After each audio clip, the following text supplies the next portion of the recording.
दोस्तों, जब भी हम जिक्र करते हैं इस कायनात का यानी इस यूनिवर्स का, तो हमारे दिमाग में बहुत से सवाल घूमने लगते हैं। जैसे हमारी ये कायनात आखिर बनी कैसी होगी, ये आखिर कितनी बड़ी होगी, और ऐसा क्या है जो आज भी इस कायनात ने अपने अंदर छुपा रखा है। तो दोस्तों, वैसे तो इस कायनात ने अपने अंदर बहुत से भयानक राज दफन किए हुए हैं, लेकिन जो सबसे भयानक हमने देखा है वो है ब्लैक होल। एक ऐसी अंधेरी जगह जहाँ से वापसी का कोई रास्ता नहीं। ब्लैक होल्स के बारे में हमें बहुत सी कहानियाँ सुनने को मिलती हैं, जैसे एक दूसरे यूनिवर्स का रास्ता है। यानी ब्लैक होल में जाने के बाद हम एक ऐसी कायनात में पहुँच जाएंगे जहाँ एक अलग ही किस्म की ज़िंदगी बसती है, जो कि वक्त से भी परे है। यानी वहाँ कोई वक्त नहीं होगा और कभी भी मौत नहीं आएगी। और कुछ लोग तो ये भी मानते हैं कि ब्लैक होल्स खुदा तक पहुँचने का रास्ता होते हैं। लेकिन दोस्तों, ये सब सिर्फ लोगों के मन गढ़ंत अंदाजे हैं, क्योंकि आज तक सिर्फ ब्लैक होल्स को देखा गया है, उन्हें ऑब्जर्व नहीं किया गया। जैसे कि ब्लैक होल्स में जाने वाली कोई भी चीज़ वापस नहीं आती, तो ये बता पाना मुश्किल है कि ब्लैक होल मौत देते हैं या फिर एक नई जिंदगी। ऐसे ही कुछ सवालों का जवाब ढूंढने के लिए इंसान ने कायनात को पढ़ना शुरू किया, और जब इंसान ने कायनात को पढ़ा तो इंसान की अकल भी दंग रह गई। तो आज की इस वीडियो में हम कायनात की सबसे खतरनाक चीज़ ब्लैक होल्स के बारे में डिटेल से डिस्कस करेंगे। तो वीडियो बहुत ज़्यादा इंटरेस्टिंग होगा, इसीलिए इसको एंड तक देखते रहना। मैं हूँ अब्दुल हन्नान और आप देख रहे हैं आपका अपना चैनल इन्फो फैमिली। तो दोस्तों, अगर बात की जाए ब्लैक होल की, तो ब्लैक होल एक ऐसी जगह है जहाँ कायनात का सबसे ज़्यादा अंधेरा होता है। उस अंधेरे से कोई चीज़ भी बचकर नहीं निकल पाती, हत्ता कि रोशनी भी नहीं। रोशनी ब्लैक होल के अंदर जाती ज़रूर है, लेकिन वहाँ से वापस नहीं आती, क्योंकि ब्लैक होल रोशनी को भी निगल जाते हैं, और उनके इन्हीं अंधेरे रूप की वजह से उन्हें ब्लैक होल्स कहा जाता है। तो अगर साइंसी नज़रिए से ब्लैक होल को समझा जाए, तो ब्लैक होल एक ऐसी जगह है जहाँ फोर्स ऑफ ग्रेविटी बहुत ज़्यादा स्ट्रॉन्ग होती है। और अगर सीधा सीधा कहा जाए तो इस यूनिवर्स की सबसे ज़्यादा ग्रेविटी एक ब्लैक होल के अंदर पाई जाती है। इसकी ग्रेविटी हर उस चीज़ को अपने अंदर खींच लेती है जो भी उसकी लपेट में आता है। और जब भी कोई चीज़ एक बार ब्लैक होल के अंदर चली जाए तो वो कभी वापस नहीं आती। इसीलिए ब्लैक होल को बोला जाता है the point of no return, यानी एक ऐसा रास्ता जहाँ की कोई वापसी नहीं, या फिर एक ऐसी अंधेरी रात जिसकी कोई सुबह नहीं। ब्लैक होल में जाने के बाद फिजिक्स का कोई लॉ काम नहीं करता, हत्ता कि न्यूटन के ग्रेविटी के लॉज भी ब्लैक होल के अंदर फेल हो जाते हैं। यानी ब्लैक होल हमारे यूनिवर्स का एक खौफनाक और तिलस्मी चेहरा है, जिसे समझ पाना बिल्कुल भी आसान नहीं। तो ये तो हो गई ब्लैक होल की तारीफ कि ब्लैक होल होता क्या है। तो अब अगर हमें ब्लैक होल को और ज़्यादा समझना है, तो हमें कुछ सवालों का जवाब ढूंढना पड़ेगा। जैसे कि एक ब्लैक होल आखिर बनता कैसे है। क्या होगा कि अगर हमारी अर्थ एक ब्लैक होल में गिर जाए, और अगर हमारा सूरज ही एक ब्लैक होल बन जाए, तो हमारे सोलर सिस्टम का क्या होगा। तो ऐसे ही कुछ सवालों का जवाब ढूंढकर हम समझ पाएंगे कि एक ब्लैक होल आखिर क्या भला है। तो बस अब टाइम ज़ाया किए बगैर अपने सवालों का काउंटडाउन शुरू करते हैं। क्वेश्चन नंबर 10, एक ब्लैक होल आखिर बनता कैसे है। इस सवाल का जवाब ढूंढने के लिए हमें 100 साल पीछे जाना पड़ेगा, यानी 20वीं सदी में, क्योंकि 20वीं सदी के लोगों को लगता था कि ब्लैक होल जैसी कोई चीज़ नहीं होती। उनके लिए ये सब सिर्फ किस्सों कहानियों जैसा था। 1916 में एक साइंटिस्ट थे जिनका नाम था कार्ल श्वार्ज़चाइल्ड। उन्होंने आइंस्टाइन की जनरल थ्योरी ऑफ रिलेटिविटी का इस्तेमाल किया कि अगर हम किसी भी चीज़ के साइज़ को बहुत ज़्यादा कंप्रेस कर दें तो वो चीज़ एक ब्लैक होल बन जाएगी। अब ये तो आप जानते ही होंगे कि जब हम किसी चीज़ को कंप्रेस करते हैं तो उसका साइज़ छोटा हो जाता है। तो सर श्वार्ज़चाइल्ड के मुताबिक जब भी हम किसी मैस को हद से ज़्यादा कंप्रेस कर देंगे तो वो एक ब्लैक होल बन जाएगा। यानी अगर हमारी अर्थ के साइज़ को बहुत छोटा कर दिया जाए तो हमारी अर्थ भी एक ब्लैक होल बन जाएगी। खैर, उस वक्त तो इस थ्योरी को मजाक समझा जाता था, लेकिन जब 1971 आया तो ये थ्योरी एक हकीकत बन गई, क्योंकि 1971 में साइंटिस्ट ने इस कायनात का सबसे पहला ब्लैक होल देखा, जिसे देखने के बाद ये पता चला कि वो हाईली कंप्रेस्ड था।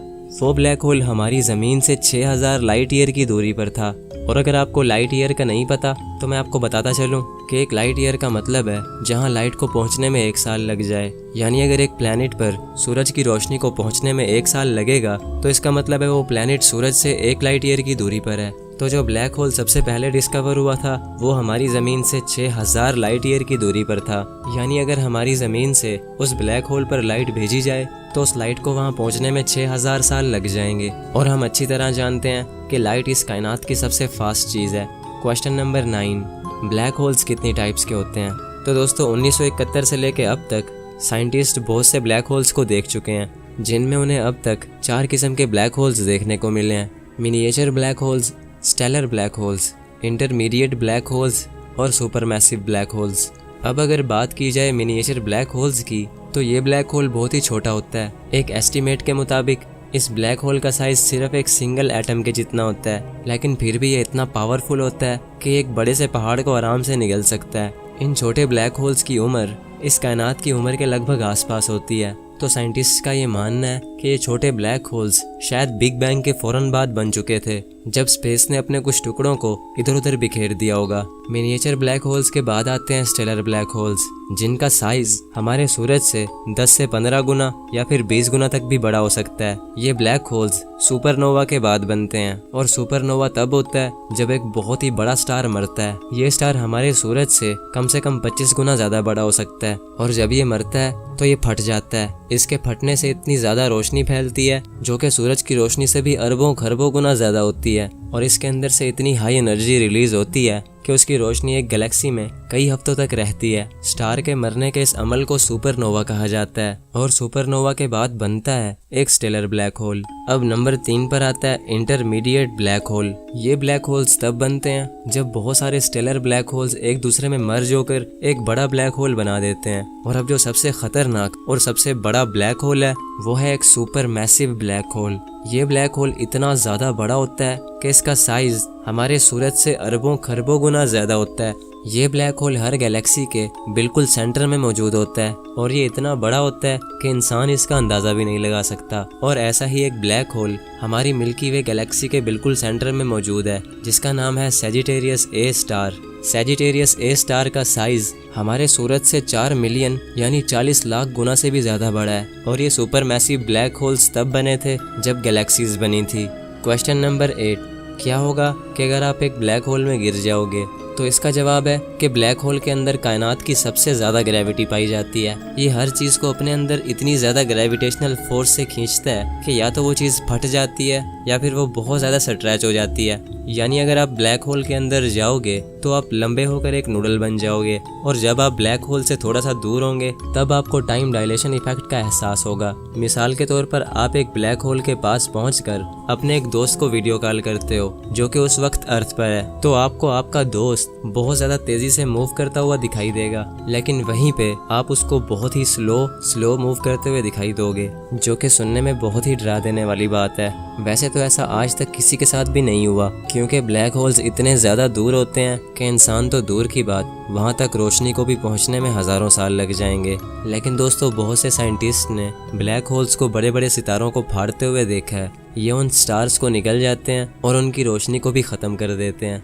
क्वेश्चन नंबर 7, अगर ब्लैक होल्स काले होते हैं और इनमें बहुत ज़्यादा अंधेरा होता है तो फिर ये नज़र कैसे आते हैं? तो यार इसका जवाब है कि ब्लैक होल इनविजिबल होते हैं। ये बिल्कुल भी नज़र नहीं आते। इनको देखने का सिर्फ एक ही तरीका है, और वो है इनके इर्द गिर्द मौजूद एक्रीशन डिस्क, जो कि तब बनती है जब ब्लैक होल्स बहुत सारे स्टार्स को निगल लेते हैं, तो फिर उन स्टार्स की बची कुची धूल और गैसेस ब्लैक होल के इर्द गिर्द मंडराने लगती हैं। दोस्तों, ब्लैक होल के इर्द गिर्द तो होती है एक्रीशन डिस्क, लेकिन जो ब्लैक होल के अंदर वाला पार्ट है जो कि बिल्कुल अंधेरा है, उसको बोला जाता है इवेंट होराइजन, जिसके आर पार नहीं देखा जा सकता और वहां जाने वाली कोई भी चीज़ वापस नहीं आती।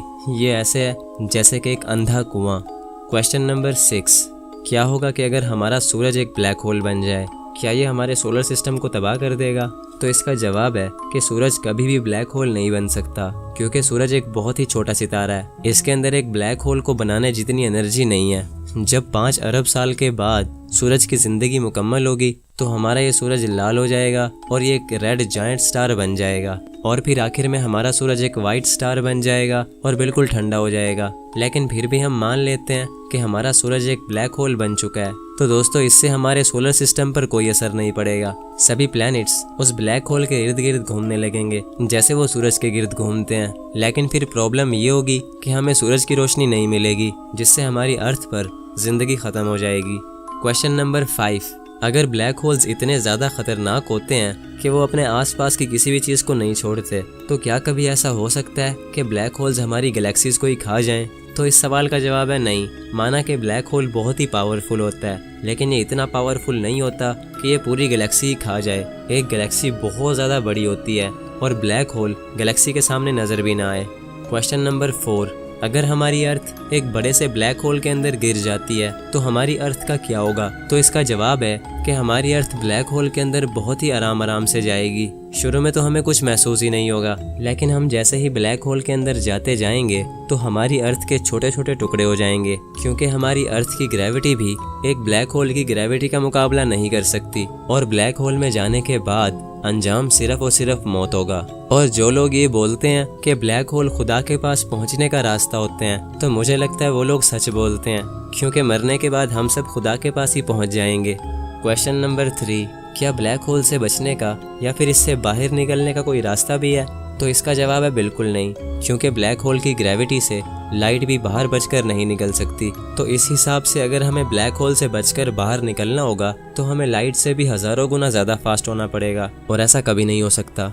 क्वेश्चन नंबर 2, अगर ब्लैक होल्स इतने ज़्यादा दूर होते हैं कि उन तक पहुंचने में लाइट को भी हज़ारों साल लग जाते हैं, तो फिर साइंटिस्ट इतनी दूर से ब्लैक होल को कैसे देखते होंगे? तो दोस्तों इसका जवाब है कि नासा के पास इतनी ज़्यादा पावरफुल सैटेलाइट्स और टेलीस्कोप्स मौजूद हैं जो कि स्पेस में मौजूद बहुत सी चीज़ों को दूर से ही देख लेती हैं। और अगर बात की जाए नासा की सबसे पावरफुल सैटेलाइट की, तो दोस्तों नासा की सबसे powerful satellite the James Webb telescope है, जिसको शॉर्ट फॉर्म में JWST भी कहा जाता है। ये टेलीस्कोप सूरज के इर्द गिर्द घूम रही है, यानी ये हमारी ज़मीन से पूरे 1 मिलियन माइल्स की दूरी पर है, जो कि 16 लाख किलोमीटर से भी ज़्यादा दूर है।